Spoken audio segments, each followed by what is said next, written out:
ചെകുത്താനും കടലിനുമിടയിൽ പെട്ടുപോയ അവസ്ഥയിലാണ് ബി.ജെ.പി. നേതാവും എം.എൽ.എയുമായ വി. മുരളീധരൻ. നിയമസഭയിൽ കേന്ദ്ര സർക്കാരിന്റെ നീറ്റ് പരീക്ഷാ വിവാദത്തിനെ തുടർന്ന് സംസ്ഥാന സർക്കാർ കൊണ്ടുവന്ന പ്രമേയത്തിനെതിരെ സംസാരിക്കാൻ അവസരം ലഭിച്ച വി. മുരളീധരന് പക്ഷേ ഒരക്ഷരം ഉരിയാടാനുള്ള സാഹചര്യം സഭയിലുണ്ടായില്ല. ഇടം വലം നിന്ന് ഭരണ പ്രതിപക്ഷ ഭേദമന്യേ എം.എൽ.എമാർ ബഹളം വച്ചതോടെ എണീറ്റ് നിൽക്കാൻ മാത്രമാണ് മുരളിക്ക് സാധിച്ചത്. പ്രമേയം അവതരിപ്പിക്കുന്നതിന് പിന്നാലെ ആ പ്രമേയത്തിൽ എന്തെങ്കിലും ഭേദഗതി ഉണ്ടെങ്കിൽ മാത്രമേ അംഗങ്ങൾക്ക് സംസാരിക്കാൻ അവസരമുണ്ടാവുകയുള്ളൂ. എന്നാൽ ഇവിടെ വി. മുരളീധരൻ ചട്ടം ലംഘിക്കുകയാണ് ചെയ്തത്. പ്രമേയത്തിലെ ഭേദഗതി ചൂണ്ടിക്കാണിക്കേണ്ടതിന് പകരം നെടുനീളൻ പ്രസംഗം നടത്താനാണ് വി. മുരളീധരൻ ശ്രമിച്ചത്. ഇതോടെയാണ് ഭരണ പ്രതിപക്ഷാംഗങ്ങൾ ഒറ്റക്കെട്ടായി നിന്ന് മുരളിയെ തുരുത്തിയത്. പിന്നാലെ വിഷയത്തിൽ ഇടപെട്ട സ്പീക്കർ തിരുവഞ്ചൂർ രാധാകൃഷ്ണൻ പ്രമേയത്തിന്റെ ഭേദഗതി മാത്രം പറഞ്ഞാൽ മതിയെന്നും ഇല്ലാത്തപക്ഷം അവിടെ ഇരിക്കണമെന്ന് പറയുക കൂടി ചെയ്തതോടെ മുരളിക്ക് മുന്നിൽ മറ്റ് മാർഗങ്ങളില്ലാതായി. ഭേദഗതി 2 വാക്കിൽ അവതരിപ്പിച്ച മുരളീധരൻ സഭയിൽ അനുസരണയുള്ള കുട്ടിയായി മാറുകയും ചെയ്തു.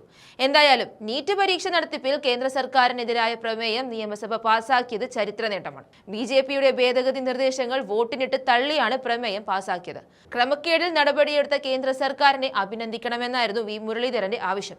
ലക്ഷക്കണക്കിന് വിദ്യാർത്ഥികളെ ആശങ്കയിലാക്കിയ ക്രമക്കേടിൽ ഉത്തരവാദികൾക്കെതിരെ നടപടി വേണമെന്നും പരീക്ഷാ സമ്പ്രദായം സമഗ്രമായി പരിഷ്കരിക്കണമെന്നുമാണ് പ്രമേയത്തിലൂടെ ആവശ്യപ്പെട്ടത്. എന്തായാലും ദൃശ്യങ്ങളിലേക്ക് പോകാം.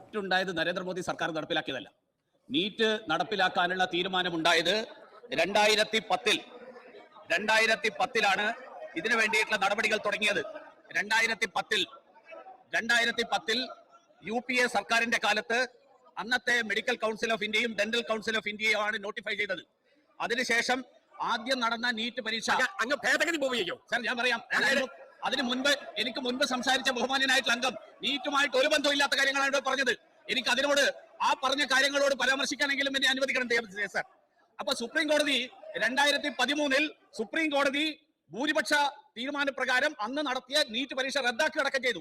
അതിനുശേഷം രാജ്യത്തെ വിവിധ സംസ്ഥാനങ്ങളിൽ നടന്ന പരീക്ഷകൾ, ആ പരീക്ഷകളിൽ ഉണ്ടായിട്ടുള്ള ക്രമക്കേടുകളുടെയും പോരായ്മകളുടെയും ഏകീകൃത സ്വഭാവമില്ലാത്തതിന്റെയും അടിസ്ഥാനത്തിൽ കോടതികളുടെ അടക്കം നിർദ്ദേശത്തിന്റെ അടിസ്ഥാനത്തിലാണ് ഇത് വന്നത്.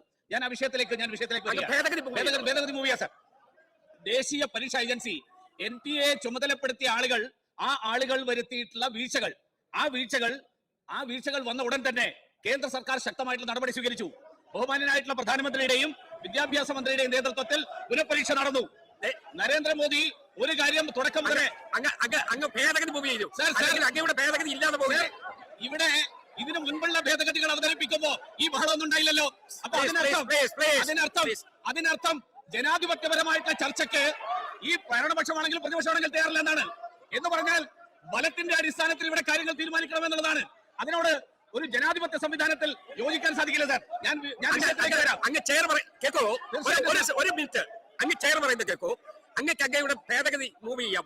ഭേദഗതി മൂവ് ചെയ്യുന്നതിന് വേണ്ടി 2 മിനിറ്റാണ്. പക്ഷേ ആര്യാന ഷൗക്കത്ത് സംസാരിച്ച് 3 മിനിറ്റായി 3.5 മിനിറ്റായി എന്നുള്ള തർക്കമേ അങ്ങേക്കുള്ളൂ. അതുകൊണ്ട് അങ്ങയുടെ ഭേദഗതി മൂവ് ചെയ്യും. ഞാൻ ഭേദഗതിയിലേക്ക് വരാം സാർ. ഈ വിഷയത്തിൽ ക്രമക്കേടുകളുമായി ബന്ധപ്പെട്ടുകൊണ്ട് വേഗത്തിൽ തീർപ്പാക്കാനായിട്ടുള്ള പ്രത്യേക ഫാസ്റ്റ് ട്രാക്ക് കോടതി സ്ഥാപിക്കാൻ കേന്ദ്ര സർക്കാർ തീരുമാനിച്ചിട്ടുണ്ട്.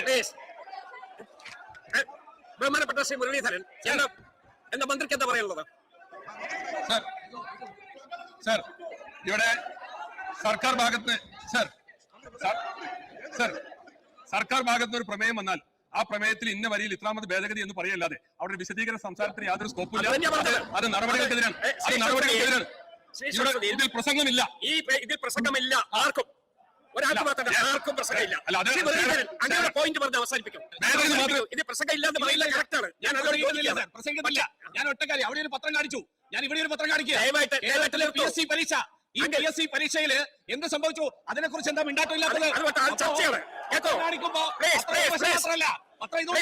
പത്രമാണ് ഇത്. PSC കേരളത്തിലെ PSC പരീക്ഷയാണ്. ശ്രീ മുരളീധരൻ, ഞാൻ മൂവ് ചെയ്യാം. പാർലമെന്ററി പ്രാക്ടീസ് അറിയാവുന്നതാണ്.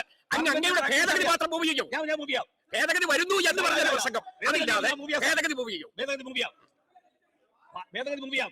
ഈ പ്രമേയത്തിലെ രണ്ടാമത്തെ ഖണ്ഡികയിലെ അവസാന വാചകത്തിന് പകരം ഞാൻ ഭേദഗതി മൂവിയാണ്.